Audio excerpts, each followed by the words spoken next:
저는 오늘 본문 말씀을 주제로 한 사람의 순종하심으로 인하여 라는 말씀의 제목으로 함께 하나님의 말씀을 나누고 또 기도하고자 합니다.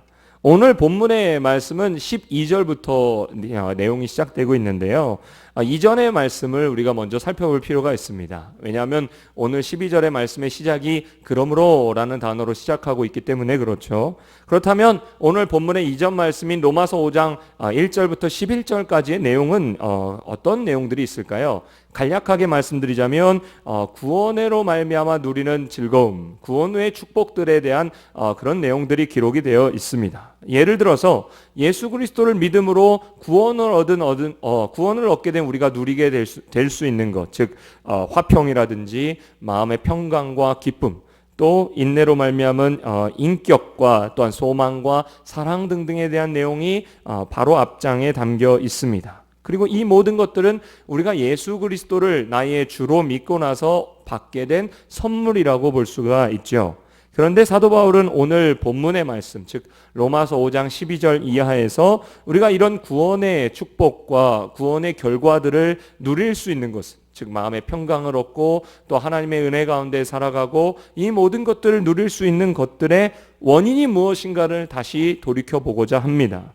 그러면 바울은 왜 우리가 구원을 얻게 된 그 구원의 원인을 다시 한번 되짚어 보고자 한 것일까요? 그것은 우리가 구원의 축복을 누리기는 하지만, 즉 예배자의 축복, 마음의 평강과 하나님의 은혜와 소망을 누리며 살아가지만 정작 그 구원의 원인에 대해서는, 우리가 어떻게 구원을 받았는가에 대해서는 관심을 기울이지 않는 경우가 적지 않기 때문에 그렇습니다. 한마디로 하나님이 주시는 것에는 우리가 관심을 기울여도 하나님 그 자체에는 관심을 기울이지 않는 경우가 더 많다라는 것이죠. 그래서 적어도 오늘 본문을 통해서 바울은 다시 구원으로 돌아가며, 그리고 우리가 구원을 얻게 된 원인을 세 가지로 말씀하고 있는 것을 보게 됩니다.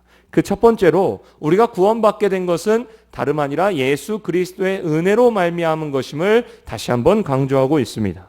그리스도의 은혜를 강조하면서 바울이 예로 든 것이 있죠. 그것은 바로 아담의 범죄 사실입니다. 그래서 아담의 범죄함과 예수 그리스도의 은혜를 대조하면서 설명하고 있음을 우리는 알 수가 있습니다.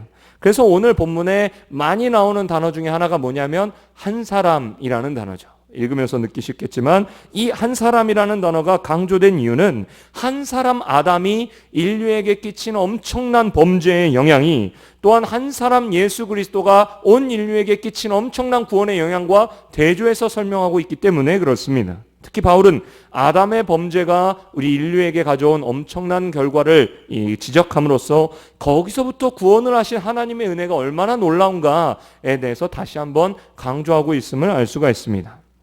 먼저 오늘 본문은 무엇부터 나올까요? 그래서 아담의 범죄함부터 나오게 되는 것이죠.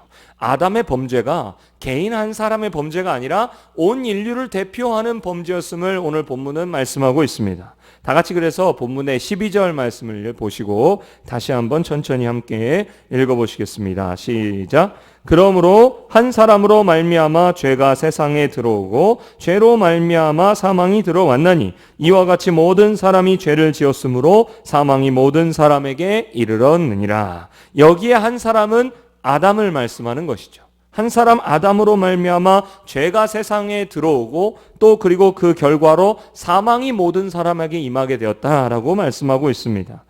분명히 아담 한 사람이 범죄를 했지만 그것은 아담 한 사람의 범죄로 끝나는 것이 아니라 인류 전체가 죄에 참여한 것이나 마찬가지고 따라서 모든 인류에게 사망이 찾아오게 되었다라는 것이죠.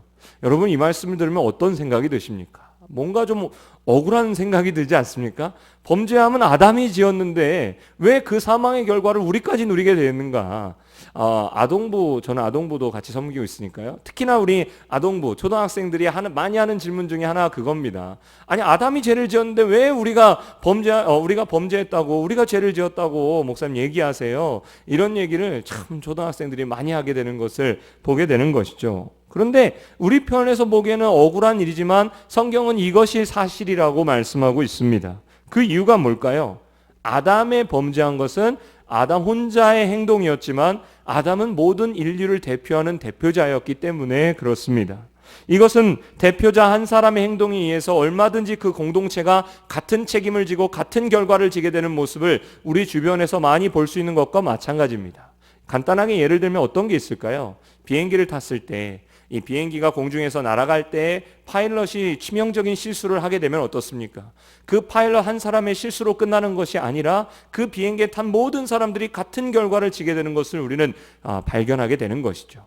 이것은 어떤 회사의 오너의 도덕적인 이 오류를 통해서도 우리는 볼 수가 있습니다. 그 회사의 오너가 개인 한 사람이 치명적인 도덕적인 실수를, 결함을 저지르게 되었을 때 그것은 한 사람의 결과로 끝나게 되는 것이 아니라 회사 전체의 인원들이 같은 책임을 지고 같은 위험을 지게 되는 것을 우리는 얼마든지 발견할 수가 있다라는 것이죠. 그런 의미에서 모든 인류는 이른바 운명의 공동체라고도 볼 수가 있습니다. 그래서 결과적으로는 어떻습니까? 한 사람 아담의 범죄함이었지만 모든 사람이 사망이라는 결과를 가져오게 되었습니다. 그리고 그 원인은 죄 때문이었죠. 이 죄는 모든 것을 빼앗아가는 것이고 그 결과는 죄의 삭슨, 사망이라고 성경은 분명하게 말씀합니다. 사랑하는 성도 여러분, 우리가 왜 사망을, 죽음이라는 것을 두려워합니까? 그것은 사망을 통해서 모든 걸 다 잃어버리기 때문에 그렇습니다. 그러나 하나님은 아담으로 말미암아 온 인류에게 찾아온 죄와 사망을 그대로 내버려 두지 않으셨고 성경은 그것이 복음이라고 말씀하고 있으며 그 복음이 예수 그리스도를 통한 은혜로 말미암으라고 설명하고 있습니다. 죄와 사망이 있었던 인류에게 하나님은 한 사람 그리스도를 통하여 은혜를 베풀어 주셨다고 말씀하고 있다는 것이죠. 그것이 바로 본문 13절에 죄가 율법 있기 전에도 세상에 있었으나 율법이 없었을 때에는 죄를 죄로 여기지 아니하였느니라 라고 말씀합니다. 한 사람, 이 아담으로 말미암아 인류에게 찾아온 범죄와 사망을 치유하기 위해서 하나님은 은혜를 주시고자 했습니다. 그래서 은혜란 무엇입니까? 은혜의 뜻을 한마디로 설명하자면 받을 자격이 없는 자들에게 일방적으로 베풀어 주시는 사랑을 바로 은혜라고 표현할 수가 있는 것입니다. 죄와 사망의 자리에 있는 인류가 마땅히 받아야 될 결과, 당연한 결과는 뭡니까? 심판이자 정죄함이죠. 그러나 16절의 말씀을 다시 한번 보십시오. 16절의 말씀 우리가 한번 같이 읽어보시겠습니다. 시작. 또 이 선물은 범죄한 한 사람으로 말미암은 것과 같지 아니하니 심판은 한 사람으로 말미암아 정죄에 이르렀으나 은사는 많은 범죄로 말미암아 의롭다 하심의 이름이니라. 여기 강조되고 있는 심판이라는 단어 다음에 나오는 정죄라는 단어에 주목해 보십시오. 심판은 한 사람 아담 때문에 마침내 인간을 어디에 자리에 두게 되었습니까? 정죄의 자리에 두게 되었다고 말씀합니다. 그러나 심판과 정죄에 있어야 마땅할 인간은 하나님은 은혜를 베풀고자 하셨다는 것이죠. 이 은혜라는 것은 단순히 우리가 죄로부터 사함받고 아담이 잃어버렸던 것을 다시 회복시키는, 다시 원래대로 돌아가는 정도가 아닙니다. 물론 구원이라는 것, 구속이라는 것은 회복의 의미가 있죠. 예수 그리스도를 통해서 우리는 아담 때문에 잃어버렸던 것을 되찾게 됩니다. 다시 하나님을 예배하게 되고 다시 하나님의 이름을 부르게 됩니다. 그러나 하나님의 은혜라는 것은 다시 원위치로 돌아오는 회복, 그 이상의 것을 우리에게 약속하고 있습니다. 바로 예수 그리스도로 말미암아 의롭다 하심을 얻게 되었다라는 것입니다. 17절에 보시면 의라는 단어가 강조되고 있습니다. 여기에 의는요, 죄 대신에 강조되어 나온 단어입니다. 즉 죄를 범한 인류에게 하나님은 은혜를 베푸시길 원합니다. 그 은혜는 무엇입니까? 인간이 단순하게 죄사함을 받았다라고 끝나는 것이 아니라 죄사함을 넘어서서 너는 의로운 사람이야 라고 하나님이 말씀해 주신다라는 것입니다. 또한 18절에 보시면 생명이라는 단어가 강조되고 있고 21절의 말씀을 보시면 영생이라는 단어가 나오고 있습니다. 즉 의롭다함과 생명과 영생은 하나님의 은혜로 하나님이 우리에게 주시고자 하는 선물이 되는 것이죠. 이 세 가지의 놀라운 선물을 한번 같이 생각해 보십시오. 하나님은 죄 대신에 의롭다 하심을 우리에게 선물로 주시고자 합니다. 하나님은 우리에게 사망 대신에 생명을 주시고자 합니다. 하나님은 우리에게 심판과 정죄함 대신에 영원한 생명을 주시고자 하시는 하나님이신 줄로 믿습니다. 그렇다면 왜 하나님은 우리에게 이 모든 것들을 주시고자 함일까요? 우리가 자세한 이유는 하나님의 뜻은 정확히 다 알 수 없다 할지라도 우리가 한 가지 분명하게 알 수 있는 사실이 무엇입니까? 하나님이 우리를 사랑하신다는 것입니다. 로마서 5장 5절에서 하나님의 사랑이라는 단어의 헬라어는 아가페라는 단어가 쓰이고 있죠. 이 아가페라는 단어의 의미는 상대방의 유익을 구한다라는 의미가 담겨 있습니다. 하나님은 하나님 자신의 유익이 아니라 저와 여러분의 유익을 위해서 사랑의 결단을 하십니다.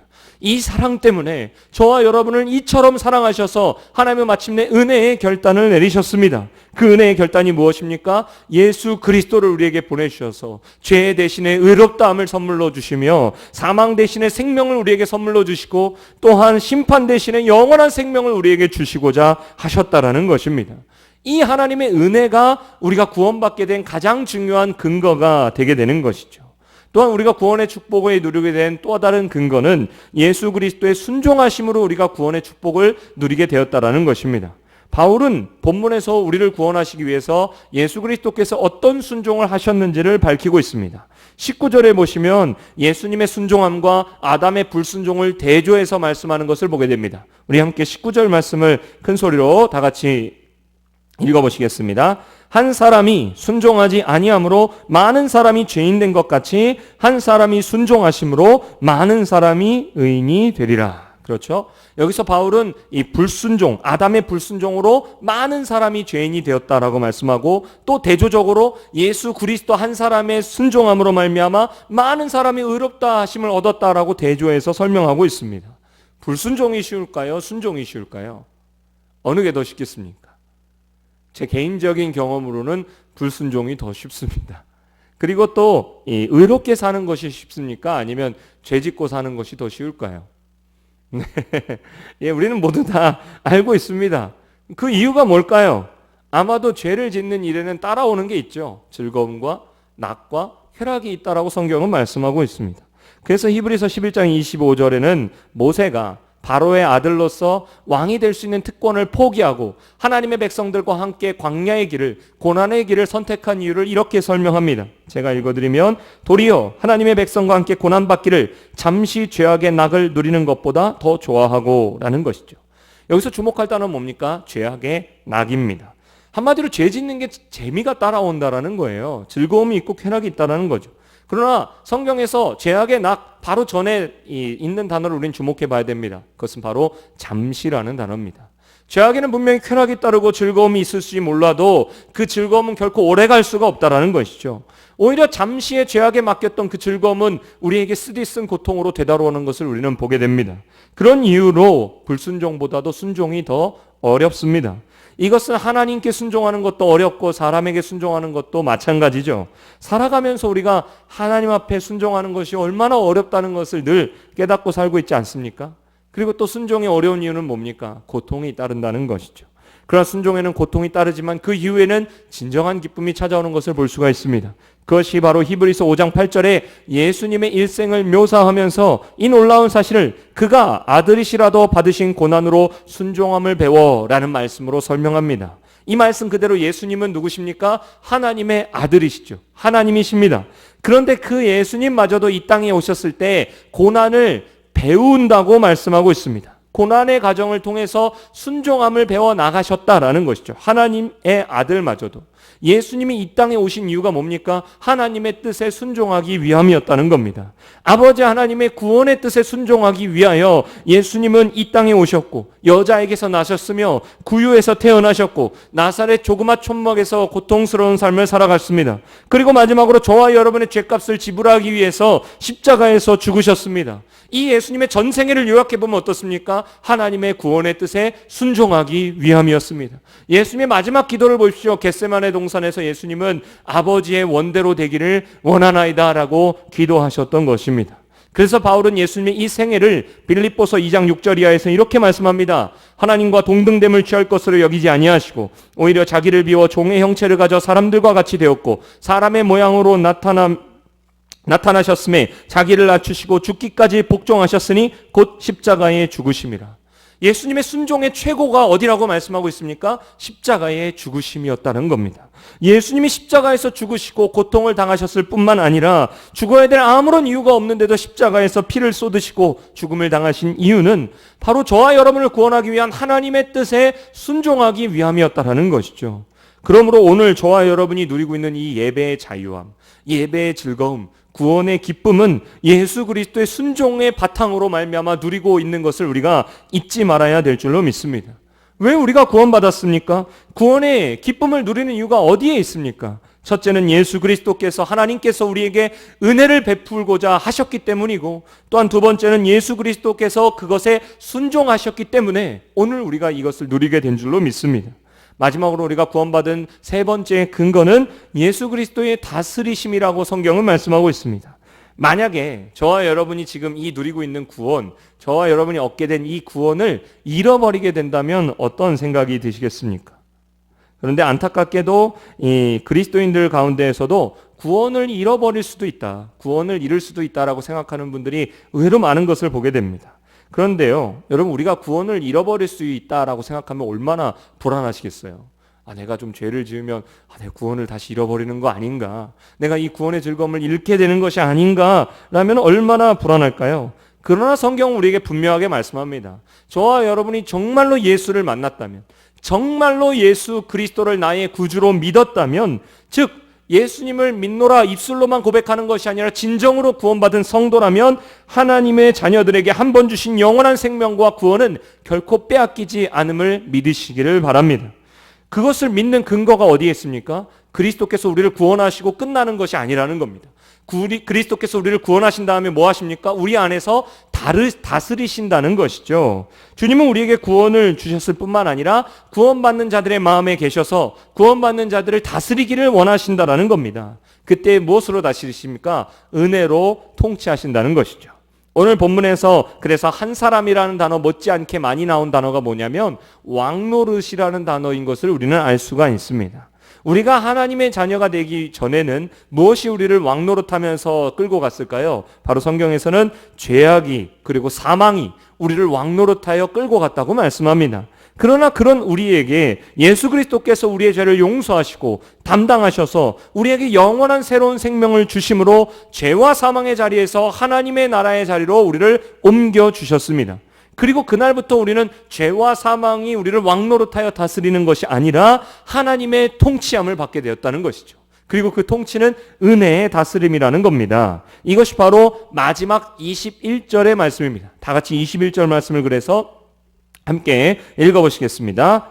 이는 죄가 사망 안에서 왕노릇한 것 같이 은혜도 또한 의로 말미암아 왕노릇하여 우리 주 예수 그리스도로 말미암아 영생에 이르게 하려 함이라. 아멘. 우리가 아담에게 속해 있을 때는 무엇이 되었습니까? 아담으로 말미암아 죄가 들어왔고 사망이 들어왔죠. 그래서 죄의 지배 아래에 있었습니다. 그러나 이제는 어떻습니까? 우리 주 예수 그리스도로 말미암아 구원함을 얻은 사람은 아담으로 말미암은 죄의 지배가 아니라 예수 그리스도로 말미암은 은혜의 다스림을 받게 되었다고 성경은 말씀하고 있습니다. 여기 헬라어 은혜와 가장 가까운 의미의 단어를 찾게 되면 사랑이라는 단어로 바꿔서 말할 수도 있습니다. 다시 말해서 예수 그리스도께서 우리를 은혜로 다스리신다는 말은 우리를 사랑으로 이끄신다는 말과 같다라는 겁니다. 한마디로 나를 향하신 하나님의 놀라운 은혜가 왕노릇하심으로, 즉 하나님의 사랑이 우리를 붙들고 있음으로 말미암아 우리의 구원은 계속해서 지속된다고 성경은 말씀하고 있다는 것이죠. 그렇다면 우리가 이제는 죄와 사망의 지배에서 벗어나서 하나님의 은혜의 다스림 가운데 있다고 해서 우리가 다시는 죄를 짓지 않게 될까요? 그렇지 않죠. 저도 그렇습니다. 모든 인간은 다 마찬가지입니다. 여전히 우리는 삶의 자리에서 구원받은 하나님의 자녀일지라도 죄를 범하기도 하고 넘어지기도 하고 쓰러지기도 합니다. 그것이 20절의 말씀이죠. 20절의 말씀을 보시면 중요한 단어가 하나 나오는데 더욱이라는 단어입니다. 그리고 나오는 단어가 넘친다는 단어인데요. 이 넘친다는 단어는 무슨 단어냐면 말 그대로 넘치는 거죠. 밀물처럼 닥치는 홍수를 설명할 때 쓰이는 단어가 넘친다라는 단어로 오늘 본문에 쓰이고 있습니다. 한마디로 이렇습니다. 우리는 늘 구원받은 하나님의 자녀로서 하나님의 은혜와 통치하신 가운데 살아가지만 여전히 한편으로는 삶 속에서 죄와 싸우면서 긴장하고 때로는 그 죄에 넘어지고 좌절하고 쓰러지기도 합니다.